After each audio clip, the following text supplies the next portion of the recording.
Good morning to you on this Warrior Woman Wednesday. Come on in the room. This is Pastor Lasandra Brooks, aka your girl Lala, the Queen of Conquering. Good morning to you. Welcome. Come on in on this Warrior Woman Wednesday. Yes, the world may call it Hump Day, but it's Warrior Woman Wednesday. Welcome, welcome, welcome. Please like, tag, and share. Subscribe to my YouTube channel, but please like, tag, share. Good morning, good afternoon, good evening, whenever you will watch this broadcast.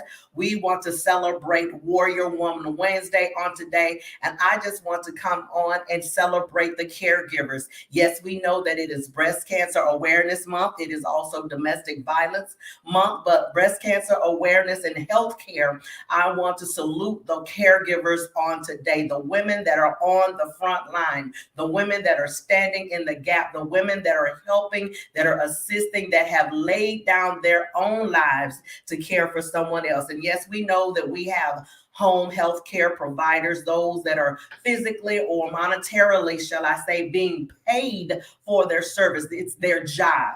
But I really want to talk to those that have laid down their lives, those that put their career on hold to take care of family members, to take care of loved ones, to take care of someone that is near and dear to their heart. I want to salute the caregivers that say, I'm going to go the extra mile to make sure that my husband, that my spouse, that my wife, that my mother, that my father, that my children are taken care of. They need me. So I'm willing to sacrifice my career. I'm willing to sacrifice whatever position, whatever role, whatever goals, whatever business, whatever agenda that I have. I'm willing to put that on the back burner. I'm willing to put myself last. I'm willing to put myself in the back, and I'm going to stand up and I want to help someone that is in need. Yes, it's a great sacrifice. I had to just share this brief story with you. When my mom was going through her breast cancer experience, I took care of her when I could, but I had to work. My stepdad, Mr. Billy Addison, really took care of my mom. He really looked out for her. He had his own business, self-employed Dream Tree Water Store. I'm going to give him a plug right there, Dream Tree Water Store right here in Denham Springs. But he was able to, because the business wasn't that far from home, he was able to go in and out through the day. But one thing I never got to really experience with my mom was the night experiences. When they went to bed at night, when she was in pain. And for some reason, it seems like when we get a cold or we're sick, it's like the pain, toothache and everything, headaches and all of the other pains come at night. And he had to endure. He saw more than what I saw. I had to see her during the day and in the early hours when she was awake. But when it was time to retire, to go to bed, he was the one that was up and down throughout the night. He was the one that pretty much saw her at her worst point coming up until the last. And then I had to kind of step up and do some things. But it is not a pleasant experience. It is not an easy experience. That is a task within itself, to take care and care for a loved one that is quickly deteriorating. Their health is continuing to go down swiftly, and you're having to keep on your game face. You're having to keep a smile on your face. You're having to, get some strength from nowhere else but God, because even in this natural thing, you can't do it on your own. We can't do it on our own. And to see someone that is your mother, someone is that you came from their loins, you came from her, to watch her deteriorate, and that was your best friend, not just your mother, but your best friend. So to endure that, it came from a strength, not from my own self. It came from an inner strength. It came from a place that only God could keep me from just wilding out, from falling out, from squalling and acting like a 2-year-old, when I had to gird myself, when I had to go in and reassure her that it was well. I had to reassure her that it was going to be okay. I had to reassure her that I was going to be okay. And it's a hard place to be in when you have to even release a loved one that you have been caring for however long you have been caring for them. You may have even started out on this journey. You may be just getting started, or you may even have to be go into it at some point. I want to encourage, I want to honor, I want to esteem, I want to lift up my caregivers, those that have sacrificed and said, I'm going to quit my job to take care of a loved one.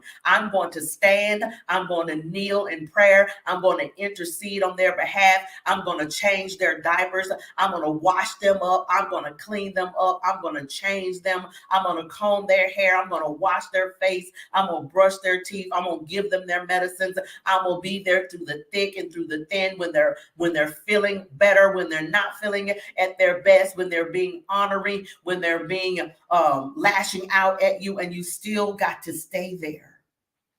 I want to honor you today. Those caregivers, those that have got in the trenches, and they are still in the trenches. And for those that are maybe just getting in the trenches, and for those that will go in the trench, trust me, I understand. It is a difficult place. It is a hard place for those that are on the outside looking in and saying, okay, well, she's just at home taking care of her mom. That is a hard place when you're trying to fix them something to eat and they don't want to eat, when they don't have taste buds. So whatever the illness may be, whatever the condition may be, hang in there. I want to encourage you today to keep fighting the good fight, because they need you to fight on their behalf. They need you, the warrior in you, to stand up and war on their behalf. And they may never tell you, they may never thank you, they may never give you the accolades or of the appreciation. They may even be harsh. They may even,